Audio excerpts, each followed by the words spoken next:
Baik, bismillahirrahmanirrahim. Assalamualaikum warahmatullahi wabarakatuh. Waalaikumsalam. Waalaikumsalam warahmatullahi wabarakatuh. Baik, terima kasih kepada teman-teman yang sudah hadir pada presentasi sore hari ini. Baik, di sini kelompok 3 akan memaparkan atau menjelaskan terkait 3 materi, yaitu ada askan pada kanker paru dengan penyakit penyerta diabetes mellitus, itu untuk yang pertama. Lalu yang kedua yaitu askan pada kehamilan dengan penyakit penyerta asma. Lalu yang ketiga askan pada reumatoid ya. Baik, untuk presentasi yang pertama yaitu askan pada kanker paru dengan penyakit penyerta diabetes mellitus. Waktu dan tempat saya persilahkan kepada pemateri.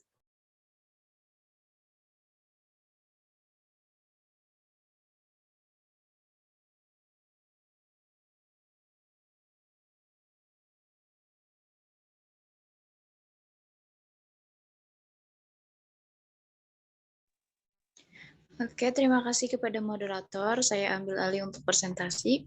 Di sini ada askan pada kanker paru dengan penyakit penyerta. Next.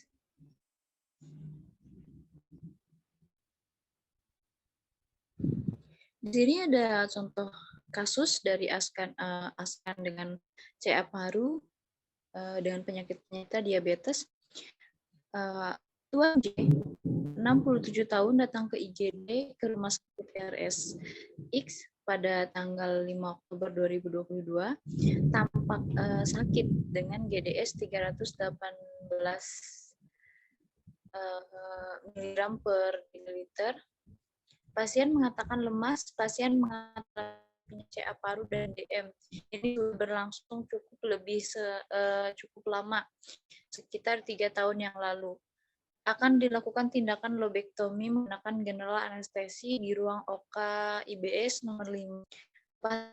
Bisa jika diketahui akan dilakukan tindakan pembedahan lobektomi. Next. Seperti yang kita ketahui, diabetes mellitus itu merupakan sebuah gangguan metabolisme karbohidrat akibat defisiensi insulin relatif, absolut, atau respon terhadap insulin yang menurun. Nah, hal ini menyebabkan terjadinya hiperglikemia dan glukosuria. Diagnosis dapat ditegakkan dengan peningkatan gula darah puasa yang melebihi 126 gram per diliter atau HbA1c-nya lebih dari 6,5%. Adapun berdasarkan klasifikasi DM, yaitu yang pertama ada DM tipe 1, ini disebabkan oleh protes autoimun dan terjadi kerusakan pada sel beta. Nah, yang kedua yaitu ada DM tipe 2. Di sini DM terjadi penurunan sel pankreas sehingga insulin tidak terkompensasi di jaringan perifer dan terjadinya menimbulkan hiperglikemia. Selanjutnya, pasien DM akan terjadi komplikasi jika DM-nya itu dibiarkan dalam jangka yang panjang. Yang pertama yaitu retinopati, kelainan ginjal, ada coronary artery disease, peripheral vascular disease, neuropati perifer, ada neuropati otonom. Next.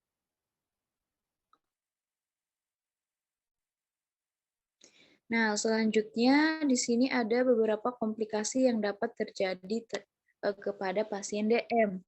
Yang pertama yaitu ketasidosis diabetik atau KAD.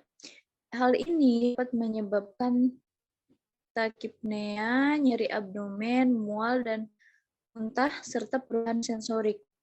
Nah, target untuk menurunkan kadar darah pada KAD ini biasanya 75-100 per jam atau 10% per jam. Terapi ini biasanya dimulai dengan diberikan infus insulin 0,1 unit per kilogram per jamnya. Untuk larutan normal sel itu 1-3 dalam jam pertama, diikuti dengan pemberian 300-500 ml per jam untuk menangani dehidrasi pada pasien dewasa. Selanjutnya yaitu ada hiperglikemia. Di sini kondisi apabila hiperglikemia tidak diatasi akan menyebabkan ansietas, sakit kepala, penurunan kesadaran, kejang sampai dengan bisa menimbulkan pasiennya terjadi koma. Untuk penata laksanaannya bagaimana? Jika pasien ini tersedasi, maka diberikan pemberian glukosa 50%. Jika pasiennya itu sadar, pemberian cairan glukosanya itu melalui oral. Next. Nah, selanjutnya kita akan membahas bagaimana sih pertimbangan kita sebagai penata anestesi di pra, intra, dan pasca.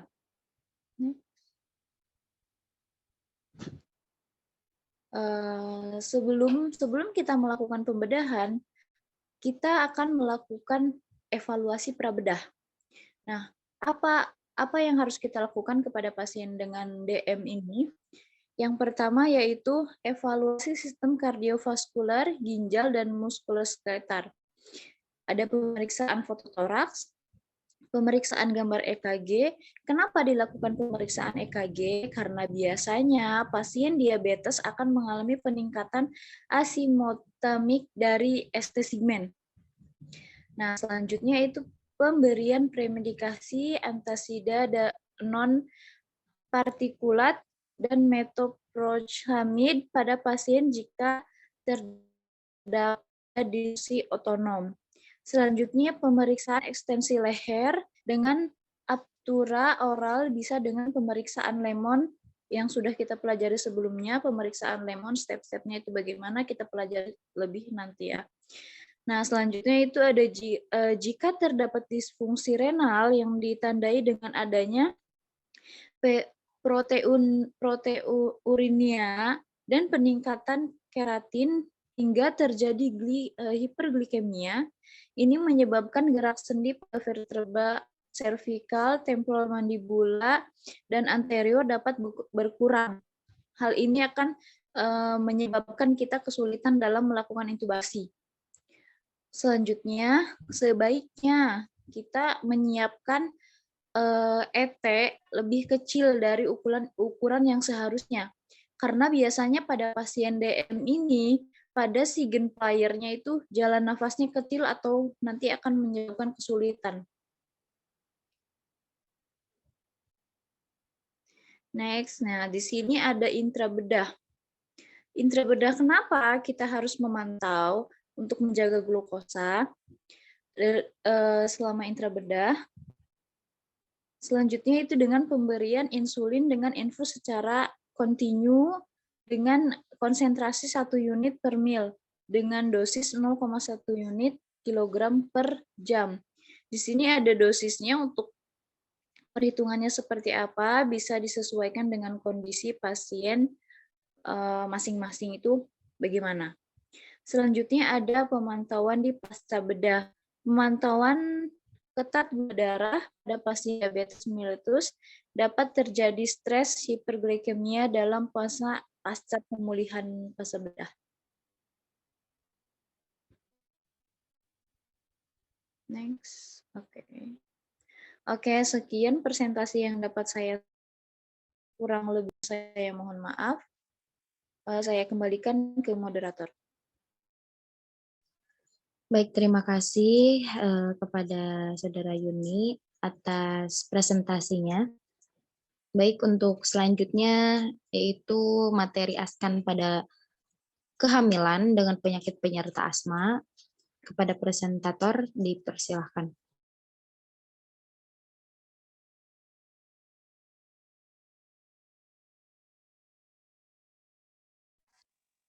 Askan pada kehamilan dengan penyakit penyerta asma.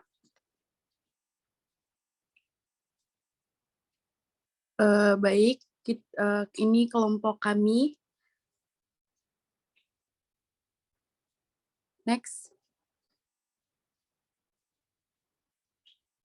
Pengertian. Asma adalah suatu penyakit dengan ciri meningkatkan respon trakea dan bronkus terhadap berbagai rangsangan dengan manifestasi adanya penyempitan jalan nafas yang keluar dan derajatnya dapat berubah-ubah, baik secara spontan maupun sebagai hasil pengobatan. Asma dalam gangguan kehamilan adalah inflamasi kronik jalan nafas terutama sel mas dan eosinofil sehingga menimbulkan gejala periodik berupa mangi, sesak nafas, dada terasa berat, dan batuk yang ditemukan pada wanita hamil. Next.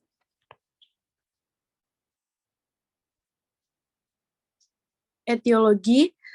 Suatu hal yang menonjol pada penderita asma adalah fenomena hiperaktivitas bronkus. Bronkus penderita asma sangat peka terhadap rangsangan imunologi maupun non-imunologi. Faktor pencetus yang sering ditimbulkan asma adalah faktor ekstrinsik atau alergik, yaitu reaksi alergi yang disebabkan oleh alergen atau alergen yang dikenal seperti debu, serbuk-serbuk, bulu-bulu binatang. 2.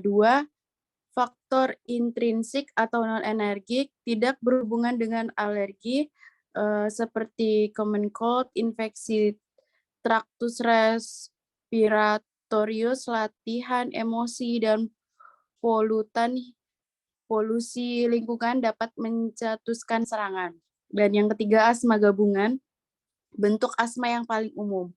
Asma ini mempunyai karakteristik dari bentuk alergi dan non-alergi. Next.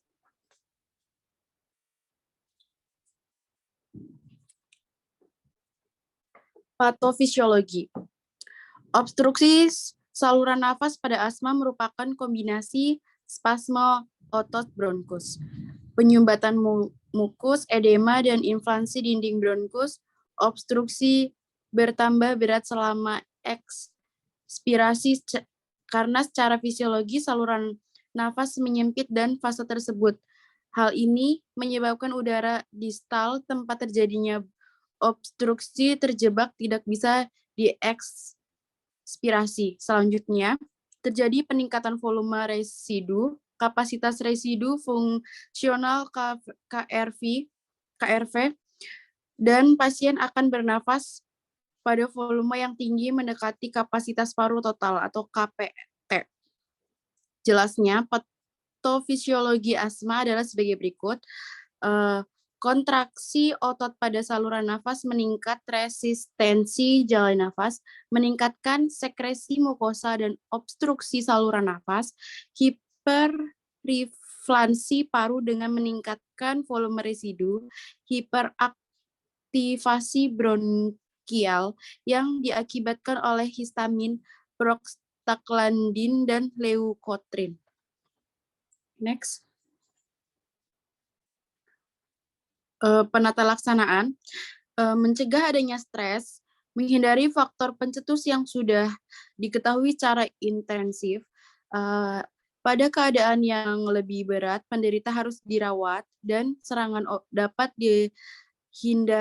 dihilangkan seperti epinefrin atau SC oksigen, isoproerenal atau inhalasi, aminopilin, infus glukosa, hidrokortison atau infus dextrose 10%.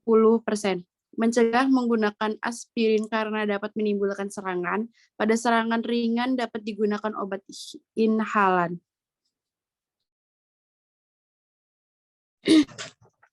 Komplikasi, hipoksia janin dan ibu, abortus, dan persalinan prematur. Okay, next. Asuhan keperawatan anestesi, nama Nyonya R, jenis kelamin perempuan, umur 32 tahun, berat badan atau tinggi badan 52 kg, tinggi badan 155 cm. IMT 21,64 kg per diagnosis G1P0A0 grafi 39 minggu, 3 hari impartu kala 1 fase aktif dengan asma bronkial. Keluhan, keluar darah disertai pelepasan lendir dari jalan lahir dialami sejak subuh dari RS. Riwayat penyakit penyerta, pasien menderita penyakit asma dialami sejak umur usia 3 tahun. Serangan terakhir 1 hari yang lalu dipicu oleh cuaca dingin dan apabila pasien kelelahan, pasien mendapat terapi dengan salbutamol inhaler. Tanda-tanda vital, tensi 130/80 mmHg, lalu nadi 84 kali per menit, respirasi 18/20 kali per menit, lalu suhu 36 derajat Celcius, dan FAS 2/10. Next. Asuhan keperawatan anestesi pre-anestesi. Diagnosis keperawatan anestesi. Pola nafas tidak efektif berhubungan dengan bronkospasme. Tujuan setelah dilakukan tindakan keperawatan selama 1 kali 1 jam diharapkan pola nafas pasien membaik. Intervensi, tinggikan kepala dan bantu berikan posisi semi-Fowler. Ajarkan pasien pernafasan dalam okultasi bunyi nafas dan catat adanya bunyi nafas seperti breathing.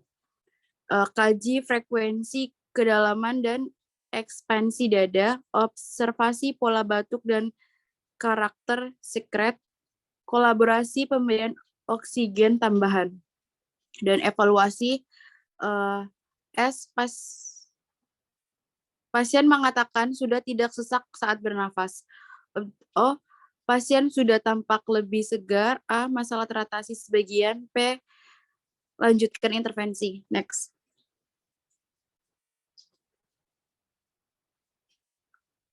Diagnosa keperawatan anestesi, selanjutnya resiko gangguan pertukaran gas berhubungan dengan spasme atau penyempitan bronkus. Tujuan setelah dilakukan tindakan keperawatan selama 1 kali 15 menit, diharapkan pertukaran gas adekuat.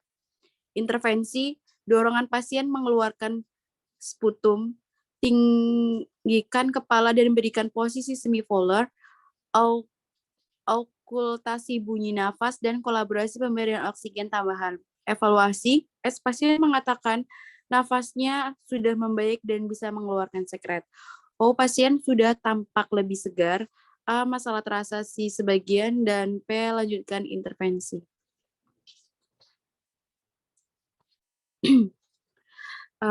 Yang selanjutnya, resiko bersihkan nafas tidak efektif berhubungan dengan peningkatan produksi sekret. Tujuannya setelah dilakukan tindakan keperawatan selama 1 kali 1 jam diharapkan bersihan jalan nafas pasien efektif.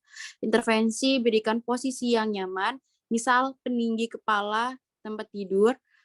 Pertahankan posisi lingkungan, minuman, misal debu, asap, dan bulu bantal yang berhubungan dengan kondisi individu. Monitor tanda-tanda vital, jalan nafas, pasien yang kecukupan oksigen pasien, monitor tanda-tanda hipoventilasi, dan evaluasi, pasien nafasnya membaik, pasien kesadaran meningkat, suhu 36,5 derajat Celcius, masalah teratasi, dan hentikan intervensi.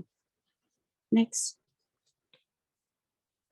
Kesimpulan, asma dalam kehamilan, gangguan adalah inflamasi kronik jalan nafas, terutama sel mas dan eosinofil, sehingga menimbulkan gejala periodik berupa mengi, sesak nafas, dada terasa berat, dan bentuk yang ditemukan pada wanita hamil. Asma mungkin membaik, memburuk, atau tetap. Tidak berubah selama masa kehamilan, tetapi pada kebanyakan wanita gejala-gejalanya cenderung meningkat selama 3 bulan terakhir dari masa kehamilan. Faktor yang menimbulkan munculnya asma yaitu faktor intrinsik atau alergi seperti debu, faktor ekstrinsik non-alergis seperti cuaca, dan gangguan dari keduanya. Baik, sekian presentasi dari saya. Selanjutnya, saya kembalikan ke moderator. Terima kasih. Baik, terima kasih kepada Saudara Sahda Mesara atas presentasinya.